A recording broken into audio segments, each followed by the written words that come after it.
dîme, j'ai appelé aujourd'hui offrande de mesure. Pourquoi j'appelle ça offrande de mesure? Quand on parle de la dîme, le mot de dîme vient du mot un dixième. Un dixième veut dire la dixième partie de ton revenu. C'est-à-dire, tout ce que l'homme reçoit doit enlever la dixième partie de ce qu'il a reçu pour donner à Dieu. Et nous appelons ça offrande de mesure. Pourquoi? Parce que la quantité que nous donnons à Dieu est décidée par Dieu. Dieu a déjà calculé le montant, c'est-à-dire la quantité, et lui-même il a imposé ça à toute l'humanité entière. On ne donne pas la dîme comme on veut, mais on donne la dîme selon le Seigneur. On donne la dîme selon la parole de Dieu. Il y a des personnes parfois, ton salaire peut-être 1000 dinars. Quand tu viens pour donner ta dîme, tu viens donner 50 dinars, tu donnes parfois 50 ou 60 dinars, parfois 70 dinars. Ça, ce n'est pas la dîme, c'est une offrande que tu donnes à Dieu. Est-ce qu'il n'y a pas dans l'église? C'est une offrande que tu donnes à Dieu. La dîme, c'est quand tu reçois ton salaire, avant de dépenser même 1 millime, 1 centime de ton salaire, tu enlèves la dixième partie, tu calcules, tu enlèves la dixième partie, tu mets dans une enveloppe et tu apportes dans la maison de Dieu. Il y en a des personnes ici, quand ils reçoivent aussi le salaire, au lieu d'enlever la part de Dieu, ils ont dépensé. Quand ils ont fini de dépenser le jour du culte, hey, j'ai pris mon salaire, je n'ai pas donné la dîme du Seigneur. Quand tu te rappelles maintenant, tu commences à te battre, maintenant tu cherches, tu mets dans l'enveloppe le montant qu'il fallait donner à Dieu, du coup tu viens donner. Dis à ton voisin, ce n'est pas la dîme. Même si tu as donné le montant exact, ce n'est pas la dîme. C'est une offrande. Donner 1/10 à Dieu et donner sa dîme, c'est différent. Parce que tu es en train de courir pour racoler partout pour donner 1/10. Mais alors que tu as besoin de ta dîme, les 1/10 là, bien aimé, ne détermine pas ta dîme. Tu devais donner ta dîme dès le départ avant de dépenser. Tu as dépensé, maintenant tu viens donner 1/10. Ce n'est plus la dîme. Et pourquoi Dieu a instauré cela? Pour apprendre aux enfants de Dieu de lui mettre toujours à la tête et non jamais à la queue. Pour que Dieu soit toujours le premier dans tout ce que vous entreprendrez. Pour que Dieu soit toujours au devant de votre vie ou de tout ce que vous ferez. Bien aimé dans le Seigneur, je dis toujours aux gens, écoutez bien Église, si Dieu n'est pas au premier plan de ta vie, Dieu ne pourra jamais te mettre au premier plan de tout ce que tu entreprendras. Dieu voudrait que nous soyons à la tête, non jamais à la. Que nous soyons en haut, non jamais en. Mais pour que Dieu te mette à la tête, il faut que Dieu soit à la tête. Pour que Dieu te mette à la tête, il faut que tu sois à la tête. Il faut que lui il soit à la tête de ta vie. Pour que Dieu te mette en haut, il faut que lui soit en haut de ta vie. Là où tu positionnes Dieu, il te positionnera. Là où tu déposes Dieu, il te déposera. La manière dont tu le valorises, ainsi Dieu te valorisera. La manière dont tu le vois, il te fera ainsi être vu dans le monde. Si tu le vois comme quelqu'un qui doit être à la queue, toi tu seras toujours à la queue. Est-ce qu'on se comprend? C'est pourquoi dans la dîme, tu dois être toujours à la. Premier point, l'offrande de mesure est très controverse dans le milieu chrétien et païen. Certains disent que c'est l'Ancien Testament ou encore l'Ancienne Alliance. La dîme avant la loi. Écrivez Genèse 14, verset 30. Genèse 14, verset 20. Genèse 14, verset 20. La Bible déclare ici lorsque Abraham est parti en guerre, lorsqu'il s'est déplacé, lorsqu'il est parti à la conquête selon la parole et selon la promesse de Dieu. La Bible déclare à son retour, quand il est revenu de toutes ces batailles, de ces pays lointains, il a pris tous la dîme de ce que Dieu lui avait donné pour venir déposer au pied de Melchisedec. Pourquoi? Parce que Dieu lui avait protégé, Dieu l'avait gardé pendant tout le parcours qu'il avait vécu, pendant tous ces batailles et les challenges. Je veux dire à quelqu'un, la dîme d'une personne, une personne qui est réglo, une personne qui est juste dans sa dîme envers Dieu, reçoit toujours la protection divine. Abraham, en battant au combat, mais il avait dans le cœur, si Dieu m'a béni. Jacob lui aussi en se déplaçant pour Bethel, de Bethel à El-Bethel, il dit à Dieu, si tu m'as protégé, si tu m'as gardé, Dieu te donnera la dîme, tout ce que tu me donneras. Et il en était ici. Quand Dieu lui a protégé, Dieu lui a gardé, il a été prospère. Et à son retour, il a porté toute la dîme. Il est donné à Dieu. La dîme d'un homme protège sa vie. Elle sait ta destinée. Elle protège tes intérêts. Elle te garde pendant le projet, pendant l'aller, pendant le retour. Tous tes projets sont entre les mains de Dieu. Tous ceux qui sont appelés à être grands, à être élevé. Selon le Seigneur, bien sûr, pas selon le monde. Votre dîme doit être prioritaire dans la présence de Dieu. Nous sommes en train de parler ici. Abraham, c'est avant la loi. C'est avant même que Moïse ne soit. Et Abraham donne déjà la dîme. Ça veut dire que ce n'est pas Moïse qui est venu nous dire de donner la dîme. Ce n'est pas lui qui a apporté la dîme ou créé la dîme. Avant même que la loi ne vienne, la dîme, Dieu avait déjà instauré sa dîme. Et d'ailleurs même depuis le jardin d'Éden, Dieu avait déjà instauré la dîme. Qui le sait? Est-ce que vous savez que depuis le jardin d'Éden, Dieu avait instauré la dîme? Regardez bien aimé dans le Seigneur. Dieu créa tout ce qu'il avait créé en 6 jours. En 5 jours, le 7e jour, le 6e jour, il créa l'homme et la femme. Et pas l'homme et la femme qu'il a créé mais dans le jardin d'Éden. Et dit à Adam et Ève, mangez de tout ce que vous voulez dans ce jardin. Mais quand à l'arbre de la connaissance du bien et du mal, qui est au milieu du jardin, vous n'en mangerez. Vous n'en mangerez. Mais le jour où vous en mangerez, est-ce que vous savez que ceux qui mangent la dîme de Dieu là sont déjà maudits? On va arriver là-dessus. Alléluia. Adam et Ève ont mangé de tout ce qui était dans le jardin. Pour finir, ils sont allés manger la dîme du Seigneur. Qui les a envoyés sur l'arbre de la connaissance du bien et du mal? C'est le diable, non?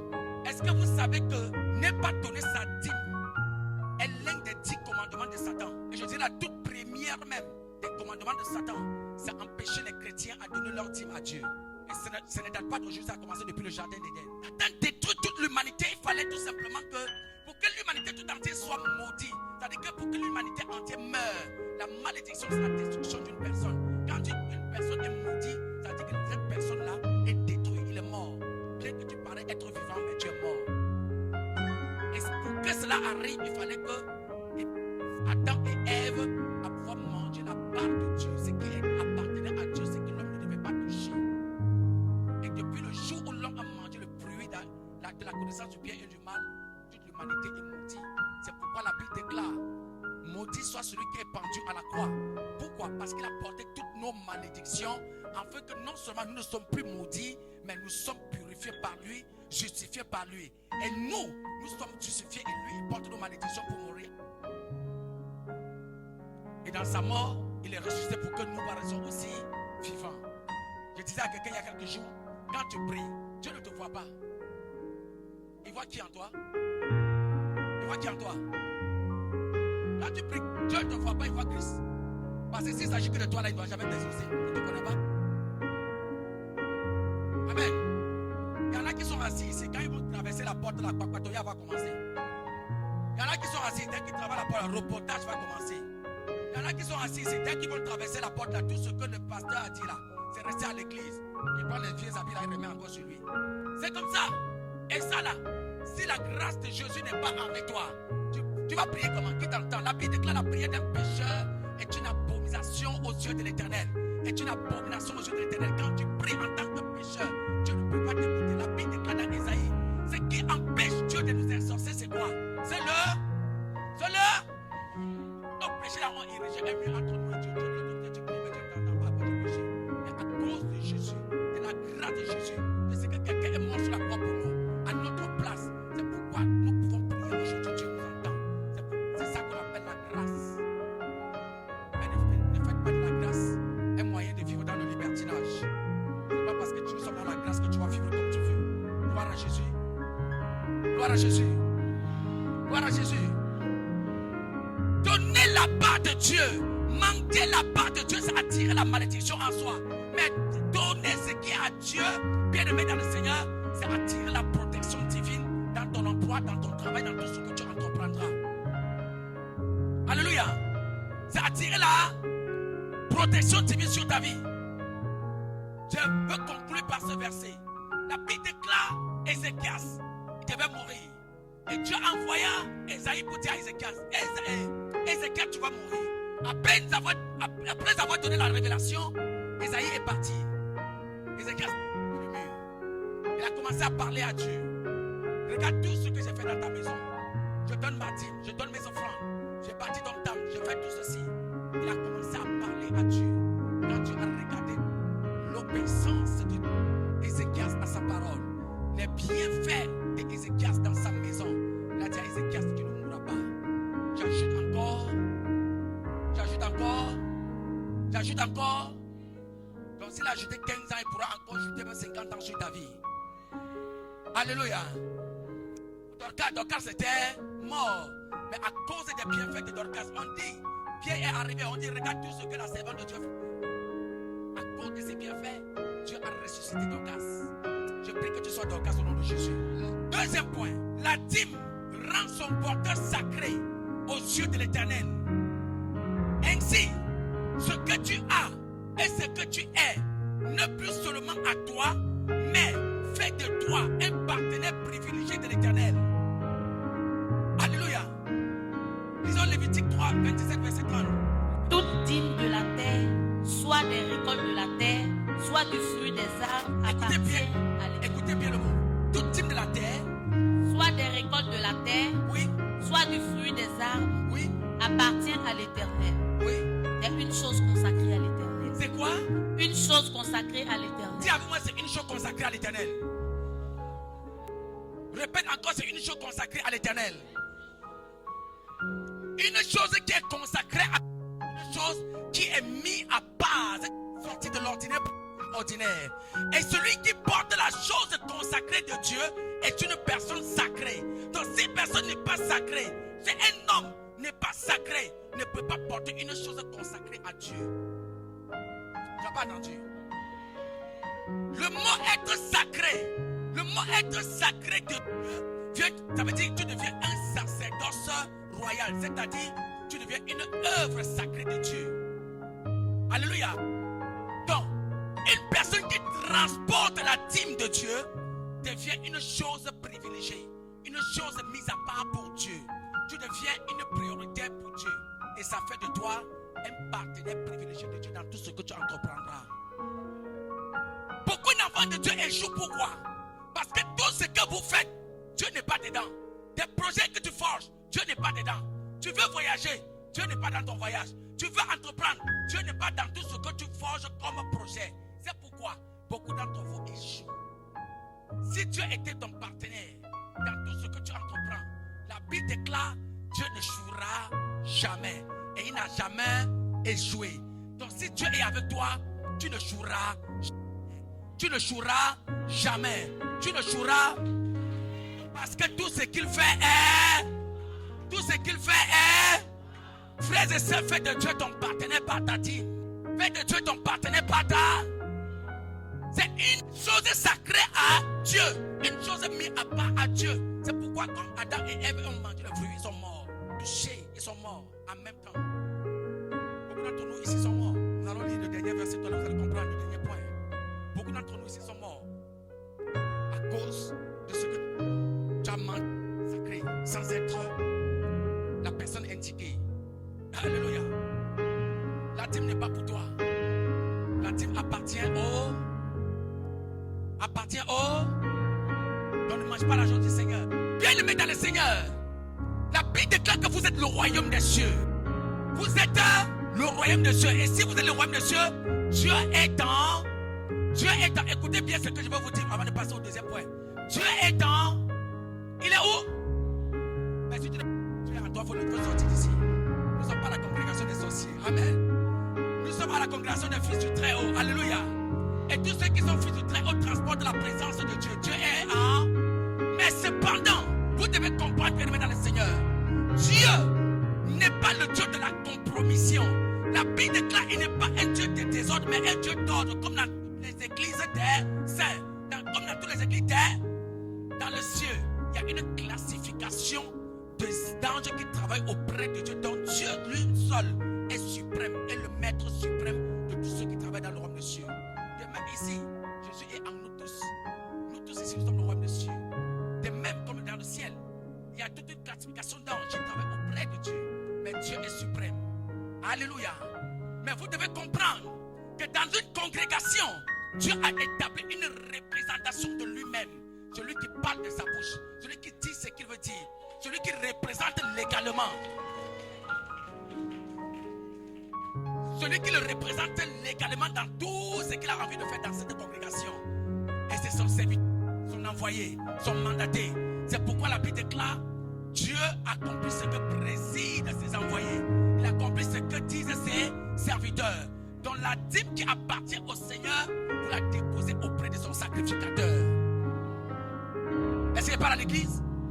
Parce que beaucoup souvent disent, ma dîme là, je vais aller aux orphelins. Dis à ton voisin, la dîme n'appartient pas aux orphelins.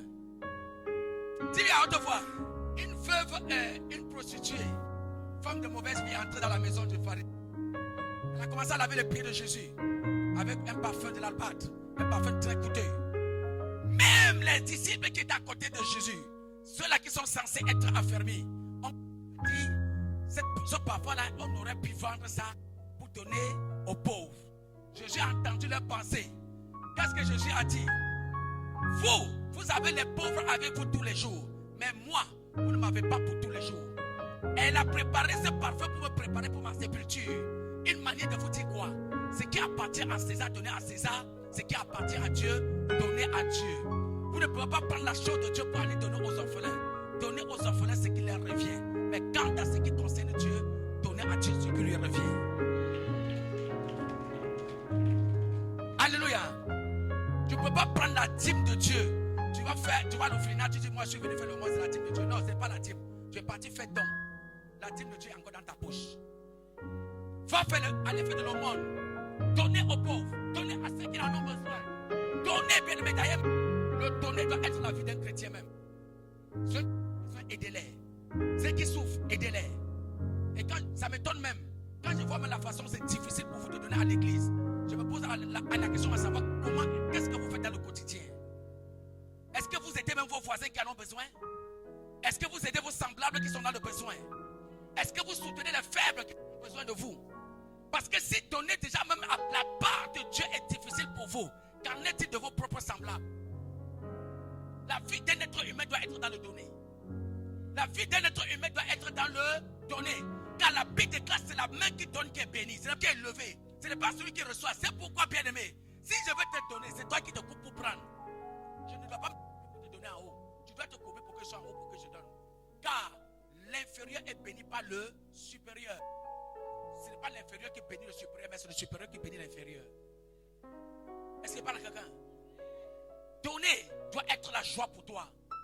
Libérer doit être une joie pour un enfant de Dieu. Tu dois être heureux de donner à tes frères, d'aider tes soeurs, d'aider les personnes qui sont besoin, d'aider les orphelins. Béni soit la main qui donne que la main qui reçoit. Dis à ton voisin, donne la dîme du Seigneur.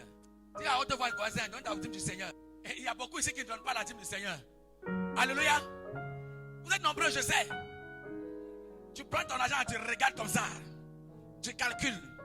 Eh Jésus, si il donne 50 dinars là, si il donne 60 dinars là, si il donne les 100 dinars là, c'est parce que tu ne sais pas ce que les 100 dinars là vont produire dans ta vie que tu penses ici. Si tu connaissais ce que ça va produire dans ta vie, tu ne dois jamais regarder ce que tu donnes à Dieu. Alléluia. Tu ne dois jamais regarder. Alléluia. Dernier point avec lequel je vais clôturer. Un homme trompe-t-il Dieu? Un homme trompe-t-il Dieu? Car vous me trompez et vous dites. Vous trompez Dieu et vous dites en quoi avons-nous trompé Dieu? Est-ce qu'on peut tromper Dieu d'ailleurs? Est-ce qu'on peut tromper Dieu? Les gens qui trompent Dieu, là, levez vos doigts, je veux voir. Vous voyez? Levez vos doigts. Il vaut mieux être honnête dans la présence de Dieu, il va te délivrer. Et bien aimé, tu le faisais, tu ne savais pas. Amen. Tu n'es pas honte de lever ta main. Qui sont ceux qui trompent Dieu dans leur team? Ce n'est pas tout. Levez vos mains, n'ayez pas honte. Levez vos mains. Attends, les chantres là, vous donnez vos teams. Levez vos mains. Ceux qui trompent Dieu dans leur team. Vous voyez? Presque toutes les trompent Dieu. Presque toute la salle. Un homme trompe Dieu.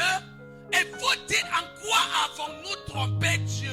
En quoi avons-nous trompé Dieu? Qu'est-ce qu'il dit? Dans les dîmes et les offrandes. Dans vos dîmes et vos offrandes. Bien aimé, vous tous qui êtes assis ici, ça fait combien de temps vous n'êtes pas venu déposer une offrande à mes pieds? Vous cherchez une faveur divine, une grâce divine. Toi qui m'écoutes aujourd'hui, bien aimé dans le Seigneur, je veux dire un enfant de Dieu. Le miracle que tu cherches dans ta vie est rattaché à ta sémence dans la présence de Dieu. Je dis encore, le miracle que vous voulez voir dans votre vie est attaché à votre sémence dans la présence de Dieu. C'est pourquoi quand vous lisez la Bible, vous allez voir tous nos patriarches, Abraham, Isaac et Jacob, dont nous parlons de génération en génération, c'était des guichets automatiques dans la présence de Dieu. Tu n'as pas compris. C'était quoi? C'était des guichets automatiques dans la présence de Dieu. Un guichet automatique, ça veut dire, dès que tu appuies sur le bouton bien, ça commence à couler seulement. Dans la présence de Dieu, la bien-aimée dans le Seigneur, ta main ne doit pas être retenue. Je prie que tu sois un guichet automatique pour Dieu au nom de Jésus. Que tu sois un guichet automatique dans la présence de Dieu au nom de Jésus. Alléluia. Abraham est grand, Isaac est grand, Jacob est grand. À cause de quoi? Leur sémence. Et allons au-delà. Allons jusqu'à David et de Salomon. Regarde tous ces hommes qui ont passé le temps à déposer au pied de Dieu. Salomon même a aggravé la situation. 1000 holocaustes. 1000 holocaustes dans la présence de Dieu. À l'époque, quand on parle de 1000 holocaustes, quand le gars là se présente devant Dieu pour prier, il va déposer, il va égorger un peu. Chaque fois, un peu. Chaque fois jusqu'à 1000. Et Dieu a dit, mais je suis là. Tu veux me tuer avec des offrandes ou quoi? Que veux-tu que je fasse pour toi? Est-ce que l'offrande de quelqu'un peut déranger Dieu sale? Est-ce que quelqu'un peut déranger Dieu avec ses offrandes ici? Est-ce que quelqu'un peut déranger le trône de l'Éternel avec ses offrandes? Il est obligé de descendre pour te demander, monsieur, tu veux quoi? J'ai trop reçu, j'ai trop mangé. Et vous me trompez.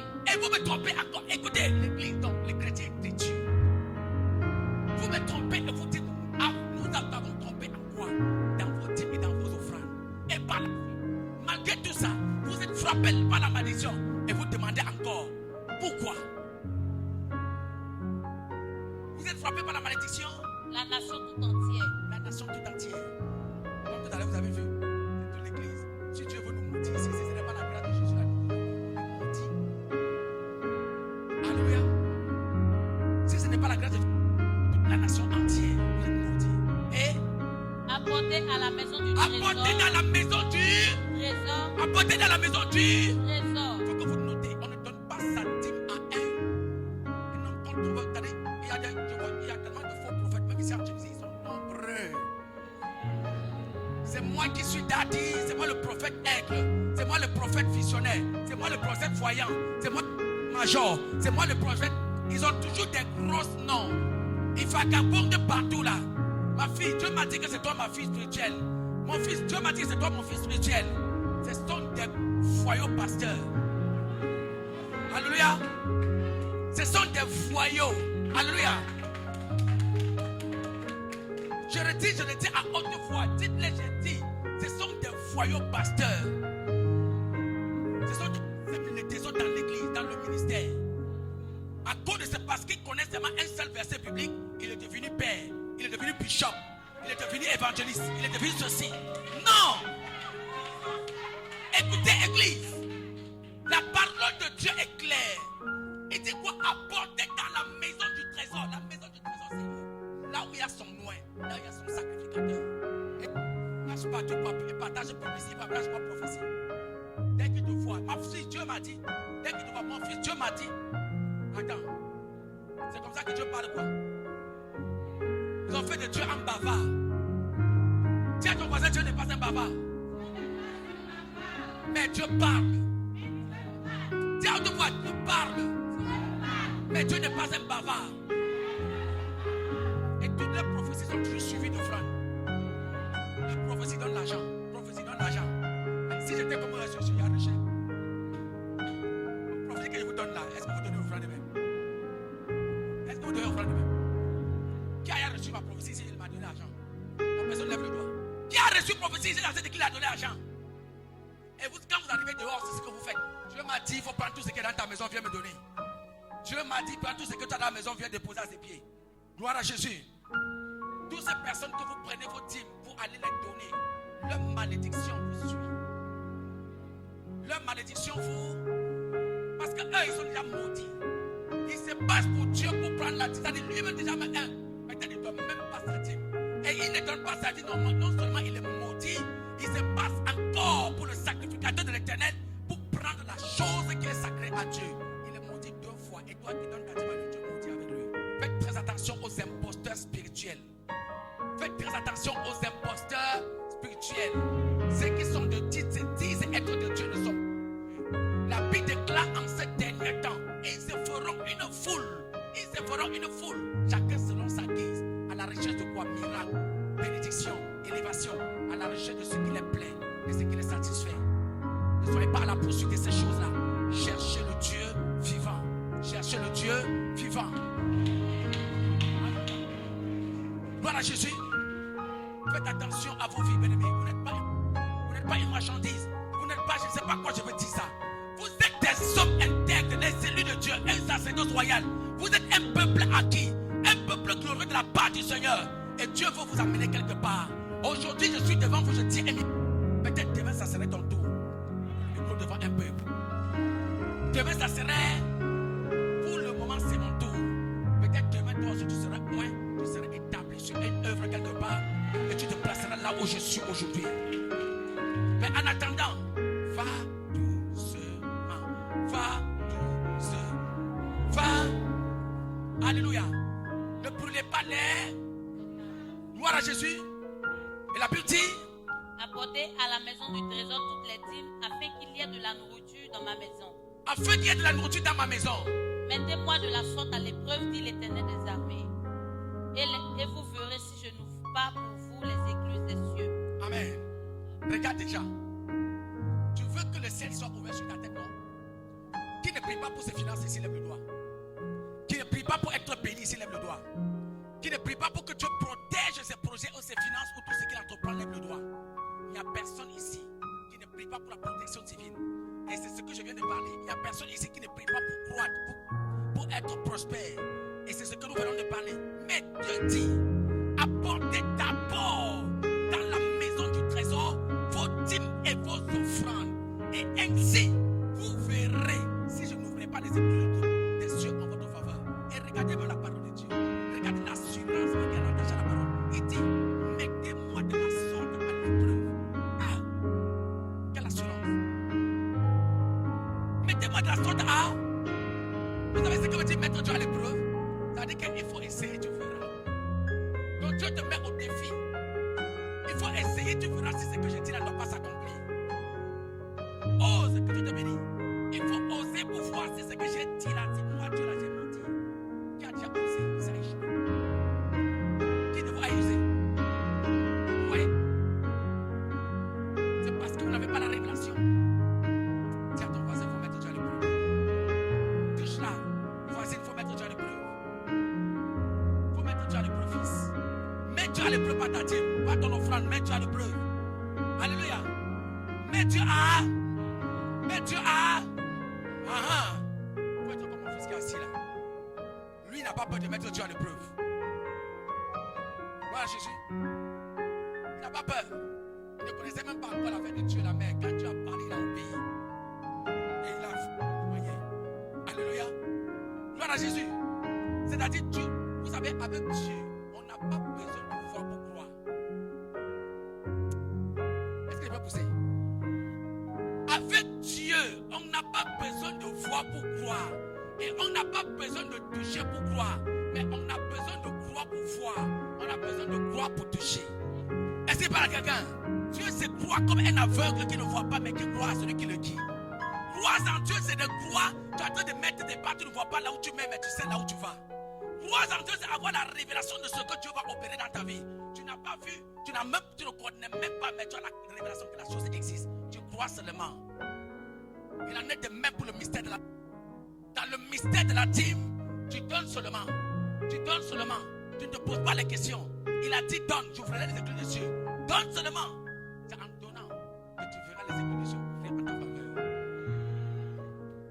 Ne cherchez pas à voir pour croire. Croyez pour voir. Crois pour voir. Touche ton voisin, crois et voir. Crois avant de voir. On me dit crois avant de voir. Beaucoup d'entre vous ici, vous échouez pourquoi? Parce que vous voulez voir avant de croire. Et vous ne... Dis avec moi, tu ne verras jamais. Tu ne verras jamais. Parce qu'il y a des choses que tant que tu n'as pas fait, tu ne verras pas certaines choses s'accomplir dans ta vie. Il y a des actions que tant que tu n'as pas posées, il y a des choses qui ne peuvent pas être accomplies dans ta destinée. Il y a des pas que tant que tu n'as pas posé, il y a des choses que tu ne peux pas posséder dans ta vie. Quand tu vas commencer à poser ces pas, tu verras la chose s'accomplir dans ta vie. Et toi, tu n'as pas posé le pas, mais tu vas voir la chose se réaliser. Comment? C'est comme quelqu'un qui n'a pas décidé de bâtir une maison,